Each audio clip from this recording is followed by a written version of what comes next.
आई श्री कामाक्षा देवीच्या भव्य महाप्रसादाचा हजारो भाविकांनी घेतला लाभ. कारंजाला प्रभू श्रीरामाचे गुरुवर्य विशिष्ट ऋषीच्या शिष्य मंडळीपैकी सप्तश्री करंज ऋषीद्वारे स्थापित कारंजा नगरीमधील आद्यदैवत आई श्री कामाक्षा देवीच्या शारदीय नवरात्रोत्सवानिमित्त सालबादप्रमाणे शुक्रवार दिनांक 10 ऑक्टोबर 2025 रोजी आई श्री कामाक्षा देवीच्या भव्य महाप्रसादाचा कार्यक्रम संपन्न झाला. सदीव कार्यक्रमाचे आयोजन श्री कामाक्षा देवीचे अध्यक्ष हबाबदी गोवंत पंत महाजन यांच्या मार्गदर्शनाने पुजारी रोहित महाराज महाजन यांनी यशस्वीपणे केले. महाप्रसादाला करंजेकर मातृभक्ताचे सहकार्य लाभले. लोकसभागृहातून संपन्न झालेल्या महाप्रसादाचे वितरण सायंकाळी 6 वाजता श्री कामाक्षा देवीच्या महाआरतीनंतर करण्यात आले. महाआरतीला राहुल महाराज महाजन उपस्थित होते.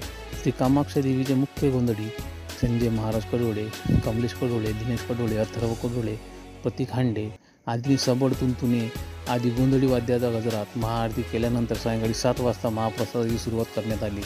रात्री उशिरापर्यंत महाप्रसाद कार्यक्रम सुरू होता. यावेळी संपूर्ण कारंजा शहरातील मातृशक्ती उपासकांनी महाप्रसादाचा लाभ घेतला. कामाक्षा देवी संस्थानबद्दल सांगायचे झाले तर कामाक्षा देवीचे हे मंदिर करंज ऋषीच्या काळातील अतिप्राचीन ऐतिहासिक मंदिर आहे. छत्रपती शिवरायांनी स्वतः येथे येऊन दर्शन घेतल्याचा इतिहास आहे. आसाममधील गुवाहाटीच्या कामाक्षा देवीच्या कामपीठाचे कारंजा येथील श्री कामाक्षा देवी संस्थान हे मातृशक्तीपीठ असून येथे आदिशक्तीचे मुखमंडल आहे. श्री कामाक्षा माता ही देवता नवसाला पावणारी, भक्ताच्या मनोकामना पूर्ण करणारी जागृत देवता म्हणून ओळखली जात आहे, असे पुजारी हबाब दिगंबर पंत महाराज महाजन यांनी कळविल्याची माहिती पत्रकार संजय कडोळे यांनी प्रसिद्धीला दिलेल्या पत्रकातून दिली आहे.